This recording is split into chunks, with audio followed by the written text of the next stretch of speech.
नमस्कार, प्रणाम। आप सभी दोस्तों को प्रमोद प्रेमी फैंस क्लब में स्वागत है। अगर आप चैनल को सब्सक्राइब नहीं किए तो प्लीज़ चैनल को सब्सक्राइब कर ले, ताकि प्रमोद प्रेमी यादव जी की सारी अपडेट आपको सबसे पहले मिले। तो जी हाँ, आज हम उनके हाल फिलहाल के जो भी गाने आए हैं वो सब गाने आप सबके बीच में लेकर आए हैं। आप सबको बताने की कोशिश करेंगे कि कौन कौन से गाने अभी हाल फिलहाल में 2 दिन पहले आए हैं, जो गाने बहुत ही सुपर डुपर हिट हैं। और आप सबकी आशीर्वाद और सपोर्ट की ज़रूरत है, तो आप सब इस गाने को प्यार दुलार आशीर्वाद दीजिए, जिस गाने का नाम है आवा खरिहानी में, घाम लागे राजा जी और करिया सड़िया में।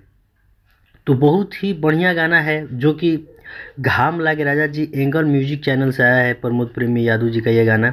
और स्वीट म्यूजिक भोजपुरी चैनल से आया है करिया सड़िया में। और ये JMB चैनल से आया है आवा खरिहानी में। तो उम्मीद करते हैं ये गाना आप सबको बहुत बढ़िया लगेगा। तो ये भी सारे सुपर हिट गाने हैं। आप सब इस गाने को सुनिए और चैनल को सब्सक्राइब कीजिए और प्यार दुलार बनाए रखिए। और आप सबके बीच में चैता आ रहा है और चैता का सीज़न ख़त्म होने वाला है। तो चैता के सीज़न ख़त्म होते ही आप सबके बीच में लोकगीत भी आएगा, जिसमें एक अभी आपके पास है करिया सड़िया में।